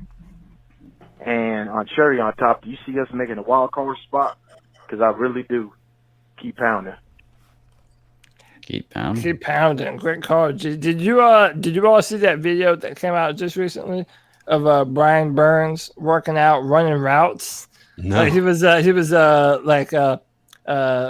DB, running mirror routes and shit. Yeah, he's a freak, dude. He's a freak. Good, fast, agile. Yeah, man. Yeah. As far as G's talking about, though, yeah, I definitely think he can get 10 sacks next year. I do think that our defensive line is looking really nasty for next year. I don't know about a wild card. I think that we can win 5 or 6 games, but I don't know about a wild card. But, we could have won 9 games last year if the chips fell our way. So, I mean, it all just depends on what's going to happen. I think we have a better defense than last year. I don't know about the offense yet, but we'll see what happens. Man, we thought we had a good defense last year to start. It's true. He had 7.5 sacks last year. Yeah, you can definitely get 10 this year. That's insane. Mm-hmm. He played like 9 snaps. Mm-hmm. He's like the Curtis Samuel of defense. He had some crazy pressure rate. Hey, don't start no shit with me, pal. I stand Curtis Samuel. I was wondering if he was going to say anything. I was like, You know he was. Good Lord, he can't help it. Y'all got a hard... You know what is funny? You can't help it either, because you know I'm going to respond I used to have a hard-on for Curtis Samuel before all of this, and then everybody started jumping on my train, and then... please, God. I would say this, is that I wonder... It'll be interesting to see what our receiving core does this year. And because of that is that, wow, I feel like we're small. Somebody wrote this on Twitter today. I thought this was a strange and interesting tweet. Like, it kind of like I just thought about it for a little while. And it was kind of like that comment earlier in the comment section where it's like the Panthers are really testing my fandom type thing. Yeah. And they said, years ago, I could have told you almost every single player on the roster. And this Panthers team, I can't do that. So I was like, all right. I mean, I've heard something like that. And then the next line was the one that just kind of sent me into a mind melt. And they were like, and the person said, I forgot that Pharaoh Cooper was on this team. And I was like, what? Like, he won't be on the team next year, probably. Or this year, by the time it's over. I thought that was a bizarre thing. But even if you think of that, like, that's the exciting player, guess how big he is? 4'8". Like, we got a team of Demir. We got a team of Demir Birds. 4'8". Demir Bird needs to be a Panther again for this moment. It's the only group of people that could appreciate him. We have to be so small. Robbie Anderson is our biggest receiver. Well, we went big for a few years, and it didn't work. So I guess the answer to that is go the exact opposite. I mean, I don't know. They all look like Curtis Samuel to me. No. DJ Moore is probably our stoutest one. I don't know. It may work. Do you think the Cam haters will turn on Robbie Anderson because his Twitter is unintelligible? I don't think Cam has anything to do with it. Will have anything to do with it. I think like his haters, like they don't have the Cam outlet anymore. Robbie Anderson's tweets are so tough to read. I don't think I've seen any of them. I don't think I have either. Go look at it. Go look at. Just pull up his while we go to this next call. Just pull up Robbie Anderson's Twitter. And I don't follow these guys like a lot of other people, so maybe I just saw a couple, but it's rough. Hey guys, it's Joey the Blind Panther, and Joey, y'all were talking about Matt Rule and what's gonna happen if we suck next year. We're gonna be getting pissed at Matt Rule for getting rid of Cam. I don't really think it's in anyone's best interest for us to suck next year. Because if we suck next year, obviously the fans aren't going to be happy, but, that's been the case since 2018. 2018, we were really sad. 2019, we just got our expectations, slaughtered. And, it's not going to be in Rule's best interest to tank because he needs to look good. This is his first year and he doesn't want to, I don't think he's going to want to come in the NFL and bomb. Tepper he needs to look good because he said we're not going to accept mediocrity, and then he signed Matt Rule to a shit ton of money. That's obviously his. He owns the team, so I don't think it's going to look good for anyone involved to be tanking, even if you do get Trevor Lawrence out of it or whoever you want out of it. But hey Tony, I was in Tarboro this past weekend visiting my girl, and we were kind of close to Greenville. I'm thinking about going, but anyway, wow. Keep pounding. Dude, you should come to Greenville, man. Tarbo's only like 25 minutes down the road. Also, where Todd Gurley played college football. I don't know. I'm about to mute. Who was it? Oh, let's just see this. I'm about to mute somebody. I'm muting. Who is it? Who is this talking about? Somebody had some Demir Bird slander in the chat. It looks like maybe did they delete it? Who was this? He said that he said something to Tommy Doc Martin said this. Tommy, you about to get muted. I'm about to put you in time. Cooper will pick up the last wide receiver spot better than Bird ever was. Crazy, homie. Dude, this guy, I don't know what Cooper is, but he ain't better than Bird yet. Demir Bird, slayed. Why are you allowed to heap praises on Demir Bird, who had one famous catch with his ass in the end zone? He had. Get me shit about Curtis Samuel. Well, first of all, Demir Bird's a walk-on. A. Yeah. B is that he is what you guys say about Curtis Samuel. He's the same thing. He's the same thing. No. It's like when he gets the ball, he's scoring. Yes. Not the same player. Not the same player. What I'm saying is this, is that we all say this. Is like, man, Curtis Samuel had 5 touchdowns on 6 targets. That's Demir Bird.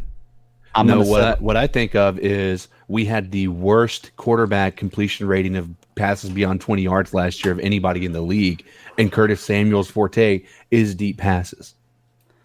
That's what I'm saying. Well, yeah. Let me just guess what Demir Bird's forte is.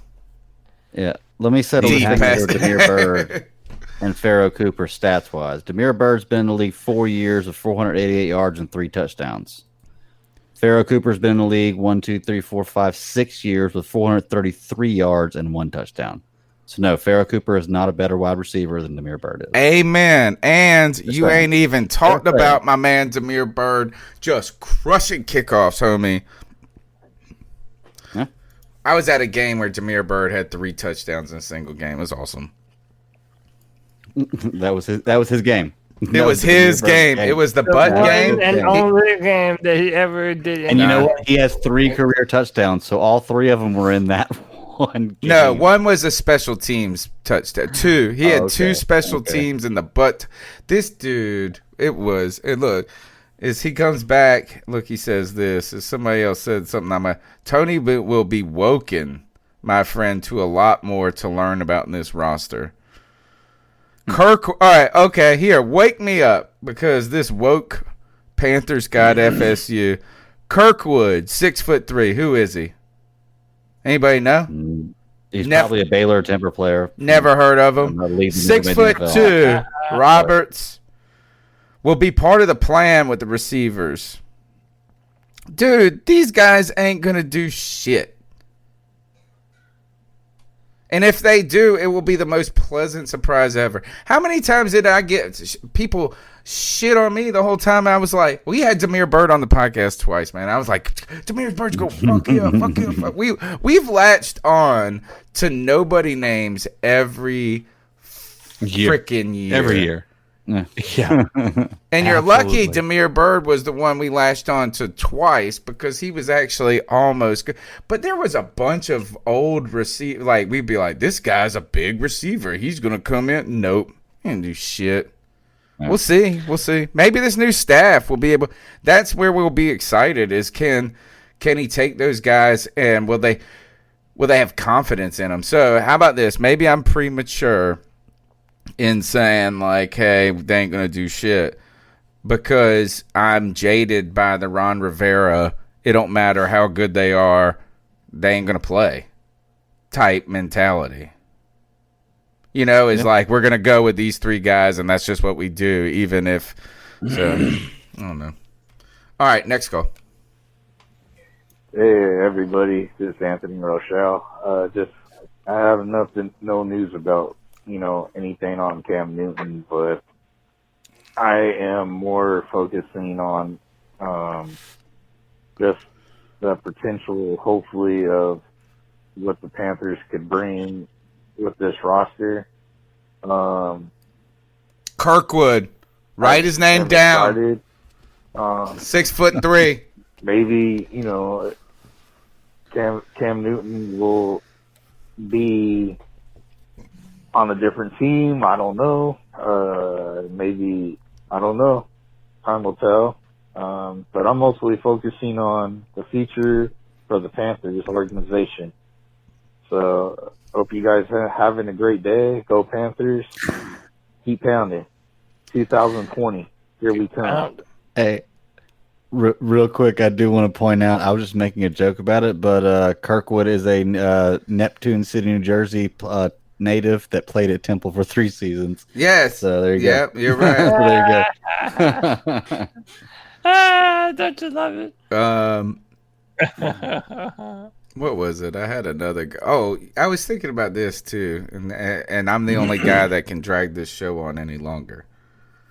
Is you know what I'd be disappointed. So we asked this question earlier: is what would be the one thing that was the red flag with the coach? What's the one thing that would be the positive marker you're looking at? What about with the rookie class?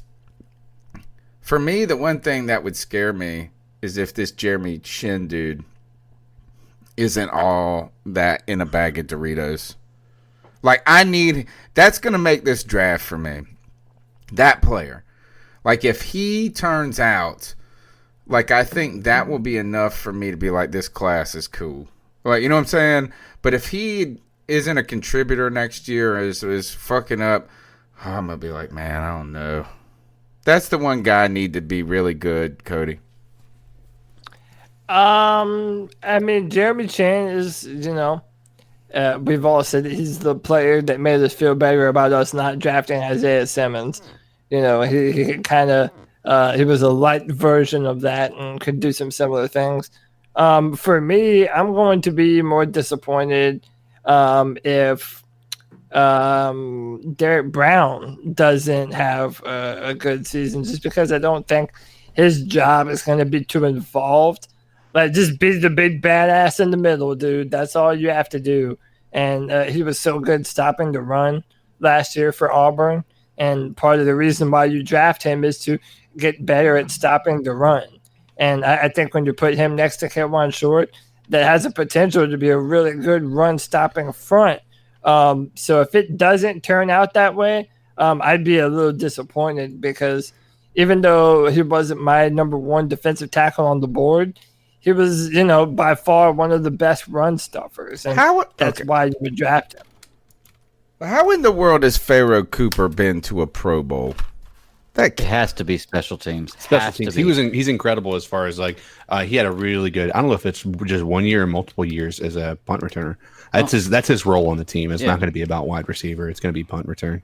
And I'll give him that, but I'm not arguing that Damiere Byrd's a better punt returner than Pharaoh Cooper. I'm arguing Damiere Byrd's a better wide receiver than Pharaoh Cooper, because he is a better receiver.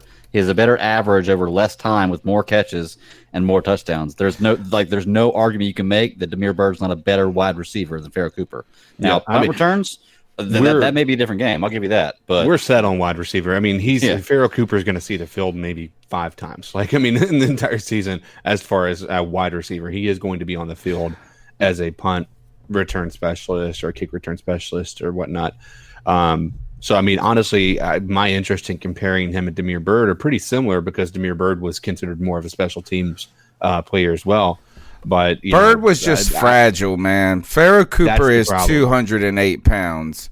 Okay. So that's a good thing. And I would tell you this, is I will jump up and down if Pharaoh Cooper can solve our damn kickoff and punt return problems.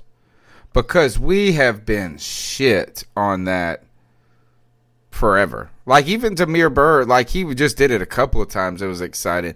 The last time we were good on punts and kickoffs was the first term with Ted Ginn. That's it. Yeah. We had to put whenever he was young. Yeah, but I'm talking like the last time.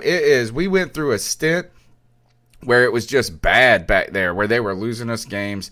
And then we went through a stint on the second Ted Ginn where he didn't lose us games. He was just not the same he was. We just haven't had a guy that's been positive difference maker.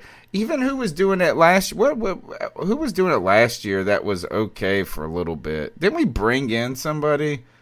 Like we brought in like the XFL or not XFL, the AF or something. Britton Burson, right? No, that was last year. Gosh, who was it last year? It was he kept on fumbling too, so we ended up cutting him. It was Clay. That was a couple of years. That was the year before. It don't matter. They all suck. We need Pharaoh Cooper to not suck at special teams. I don't care if he catches one pass. But if he is good on special teams, let's do it. I think this is the last call tonight. Yeah, Tony, we were debating going to Greenville, but we decided not to because Greenville is a college town, and the college students aren't there. Plus, everything's closed for COVID. So, yeah, I would have to go again to see what it's usually like, And, good point. I mean, it's not girl, the same.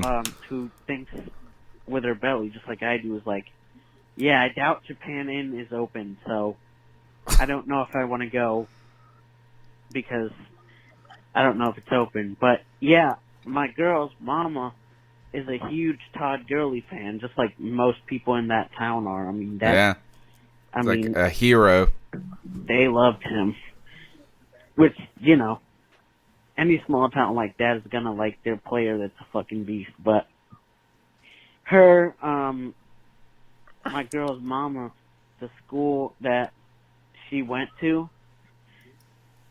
and she works there now, that's the rival of the school Gurley played for. Oh. And a lot of people used to go to them games and just to watch Todd Gurley. And that whole town,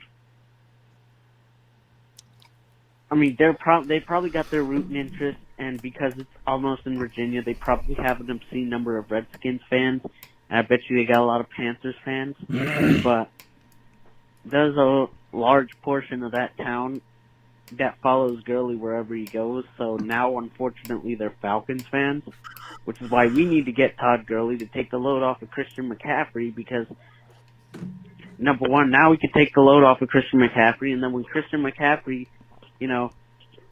gets into Todd Gurley's situation, they could complement each other and they could still be a fucking beast. But anyway, wow.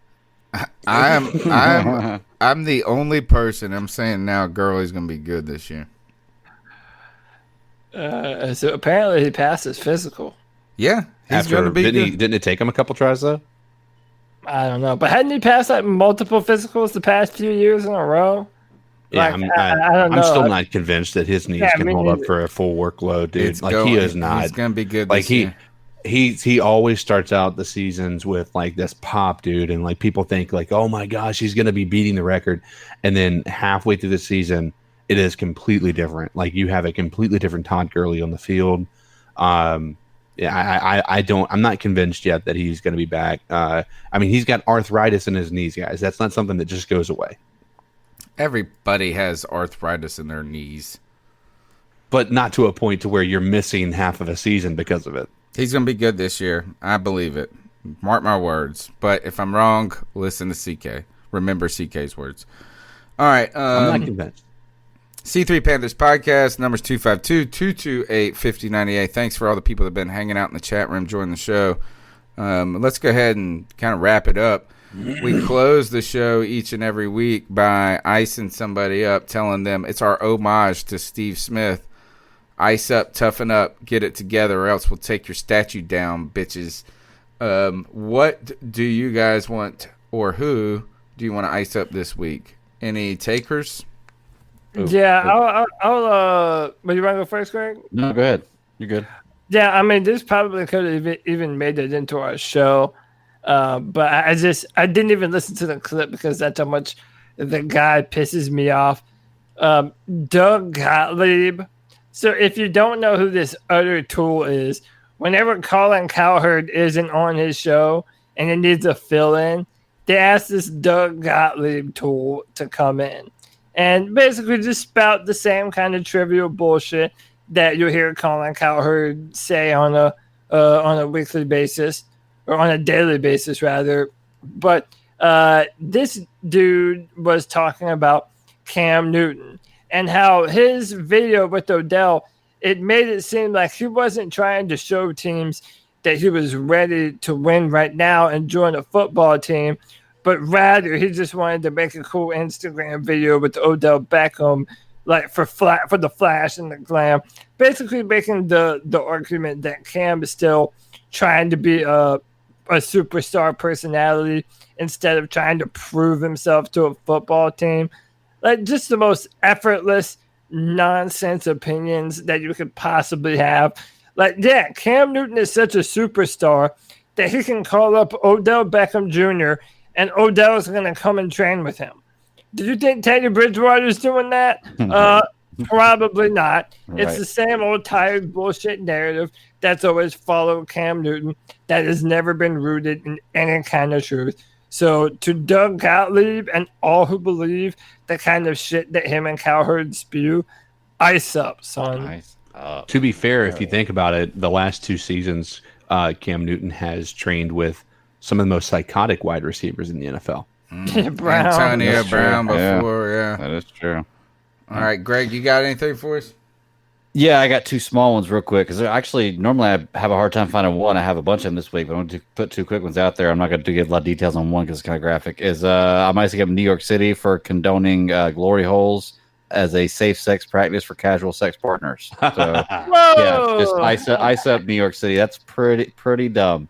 But the other ice up I got is a kind of a personal one, and it only goes out to a handful of people, a couple people in real life, a couple people on Twitter. I'm not going to mention any names right now, but I'm building a big shed right now. And I used to be a carpenter a long time ago. Haven't done it in about 15 years, but I'm pulling a lot of knowledge from when I was younger. And I had a few people that were kind of skeptical about what I was doing, telling me that I couldn't do it and that I was dumb for doing it like this. But I'm going to save about $8,000 doing this, and it is fucking rock solid. And I'm loving it. So to those people who told me I couldn't do it, ice up. And fuck them. Exactly. Yeah, fuck them. I put that video out there on Twitter. That's right. I love that video. Yeah. Thank you. You need a second, CK? No, I got mine. Oh, wow. Impressive. So mine is personally as well. So you guys know I'm doing the gaming, streaming and everything. Got my first troll. So what I do is at the end of my streams, especially if it's a late night, I do like a wind down. I'll get some like chill music going. I got my lights going in the background. I just sit there and just talk. If somebody wants to chat or something, I'll just talk to them in the chat and whatnot. And somebody came in the other day, and his name was Tommy, and he said, "You're so great," and I'm like, "Thanks." And then he said, "You're really awesome." And I'm like, "Now I'm starting to suspect you, sir." And then eventually he goes, he's like, "I really like this, the wind down." And I was like, "That's cool, man." He's like, "You should definitely grow." And I'm like, "Well, man, obviously it follows, shares, things like that." He's like, "Why would I follow this garbage?" Well, he starts to go on and go further into it. We end up banning him, but dude's a streamer on Facebook too, right? So let's talk about something. If you're going to be a troll, don't do it on a platform where your full name is on your profile and you can see if you're trying to aspire to be a gamer, don't let that be something that people see, because guess what? Now people know you're that much of a jackass, right? Let's be honest. And I am going to go and troll the hell out of him on his. Yeah. And it's going to be the most sarcastic, like, "You're so great." I'm going to do almost exactly what he said. But basically, if you're going to be a troll, don't put your real name out there, because you're going to be an idiot, especially if you're trying to be able to make it successfully in a public, standpoint like he is. Ice up, son. Ice up. Ice up. Oh, yeah. Ice up. And don't here's piss the part, on people's before I dreams, jump man. into it. Okay, go ahead. Sorry, he's actually active duty Marines, right? And so he's not just 13? No, he's gosh. not. He's an adult male who is like basically on his page is promoting how he's active military. Basically, using his valor to try to get himself farther along. I agree, people, that's okay. If you're active duty, I appreciate it. But if you're going to act like that and perpetuate a stereotype that's actually within Marines, come on now. Let's get reality. Let's talk about how, yes, thank you for your service, but you don't have to be a fucking jackass to be, somebody who's in the Marines. Act like you have Marine decorum if you're going to act like you're a Marine. Let me ask you guys, each one of you, an honest question on this show is that each one of you has some sort of media type podcast streaming interest outside of here. Who in this group has been one of the most supportive people of that? Tony Dunn.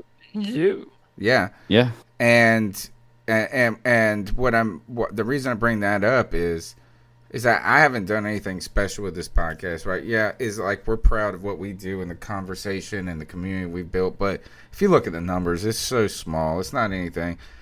But I appreciate people who want to create and grind. You know what I'm saying? Any person that shits on that desire for someone, if you say you're going to write a short story and it sucks, well, you know what? Write another one and do it again. Yeah. And do it again. Do it again. But you assholes, not you guys, but these assholes haven't done shit in their lives. Not like they might be very accomplished, but I'm talking about like this in that world. So, when you see a creator, even if you don't like them, even if you don't want to do, appreciate that they have the guts to get up there and do it. Instead of, I tell you, everybody's got a great idea to write a book. Everybody's got a great fucking idea, but only some people do it. And so if and do it well. But even if they don't do it well, that's more than an asshole who doesn't take that chance. Yeah, and you know what? Just be understanding. This show sucks half the time, and it's great. Well, not great, but it's good half the time. It just is. And we're gonna, so I don't shit on people's desires and dreams, and don't shit on creators, man. Creativity is like a human thing. So that's what is that. This. You guys know every time you guys put a show up or whatever, I'm retweeting. I'm saying it's a small thing. It's not really that important. I mean, it's not like I need to be clapped about, but the idea is that's what we all need to do. One retweet, one share at a time, and you build this community that's honest where people come together and it's not fraudulent based on hot takes and things like that. And that's what I love about the C3 Panthers podcast is that the people that listen to it, they know we're not fraudulent, that we're not trying to just boost our numbers and triple them over the next 2 months. And if that's doing Cam Newton hot takes to do it, no, we're just the honest. So support your creators. Just with a damn share, folks. Just with a share. My ice up pick goes the list. I was been vacillating between my children for losing every fucking remote in the house and every Sony PlayStation remote to never be charged. That was one that I was, Greg, when you write, all the things that you say, Greg, at 12 a.m., I'm like, I feel you, brother. But really, I'm icing up Suddenlink. And it's my internet service provider. For a long time, it's the only cable service provider in Greenville, North Carolina. And so about a year ago, I canceled my cable. I canceled my phone. I canceled everything but the internet, and I tried to do what a lot of you guys are doing now. And I've done it. So all of a sudden, my bill, it didn't go down very much because they penalize people for being for doing that. But my bill goes back up. And I'm like, what the hell is going on? All right. So then I call the guy, and I was like, dude, I got to get this bill down. What the hell is going on? And he's like, well, I see you've got cable. So they didn't even cancel my shit appropriately, or it reverted back to that. But I'm paying $150 right now just for internet. What? Yes. He got it down for 400 gig unlimited. I was being charged $150. I said, well, what can you do for me? He said, I could get your bill down by $14.50. Oh my God. I was like, all right, well, I'll take that. I will take that. That's a start, right? Like, I'm not going to pass up the $15. But I'm icing up Suddenlink and these big corporations with how they can treat, they can give a monopolize. Monopolize but they give a deal to the new customer, which is cool. Like, all right, so it's like we're trying to attract new customers. But if you go onto Suddenlink's website right now and you're a new customer, you can get the same internet package I have plus cable plus a phone for $75. So I don't know if it off every few years. You and your wife. I know. It's like I know. I just don't feel that that's ethical, right? No. In some ways, I think they should have like, all right, after 2 years, you can reboot at the current promo something. But I was like, dude, that would be like if I went to McDonald's and you charged me $3 for a hamburger because I've been there before, but the new customer gets theirs for 99 cents. It's the same hamburger though. Mm-hmm. And he said this. He said the company has told me to say this. He said that we run promos to attract new customers. And the reason you chose Suddenlink 3 or 4 years ago was because of a promo. And I said, whoa, homie. If you weren't a monopoly, maybe that bullshit would fly. I didn't choose Suddenlink last year or 2 years or 3 years ago because of a promotion. The only option. I chose them because they're the only cable internet provider. So get that shit out of my face. That's what I told him. Right. But I get what I said. If I get a divorce today, can I sign up under my name? And he said he did say you don't have to get a divorce. Oh. But I think it's bullshit that I got to flip and flop, man. Like, I got to not have internet for a day, play this stupid fucking game? No, it should be a 2-year contract. Maybe not. I don't know what the answer is. But why do I got to pay an exorbitant amount? It's bullshit. You're right. You're right. What's crazy about it? So, right, dude, yeah. So number one, let's first and foremost talk about what you're looking forward to, which is Starlink, right? Which hopefully may be able to bring you internet provider from somebody who's not so hungry for money, from SpaceX. But the other part is every study, every business major, everybody will say it is cheaper to keep a current customer than it is to get a new customer. And the problem is it's the same thing with the cell phone providers. It's the same thing for anything that's so saturated as a market. You're not getting brand new customers, right? You're getting recycled customers. You're getting people who either are with other cable providers or only have you as an option, right?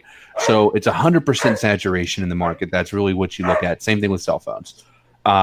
So your thoughts are, well, why don't we do things to keep the current customers? Because what's happening is all of this flip-flopping. Yeah. Everybody's losing money because they're running these crazy promos for new customers. Well, why not just go ahead and do everything in your power to keep the current ones? Because guess what? People are going to come to your company if they start hearing about, oh, man, after 2 years, I still had the same bill that I had when I first went over there. And it's not that expensive. Why did we all leave DirecTV? Because my contract ran out and the price went up skyrocket. And then you call them up. They give you this crazy deal again. It's like an algebra equation. It's like, we'll give you 6 months off. How much money would they save on the phone lines if they didn't have this constant just, let's call and do this, let's call and do this? Because everybody knows now, if you get an increase in your bill, just call and threaten to cancel. And guess what? They're going to give you. They give you $5 off. But what they try to do is hope that your ass is too lazy to do that. They will hope that exactly what it is. And they sort of like those free right. subscriptions for 7 days. They're right. You know what I'm saying? They're going to get all that. The other thing I was talking to this guy, and I had to wait for it and all of this. And I was like, dude, what can you do? I said, I need to keep the same internet. I don't want my internet to go down. I want my bill to go down. Right?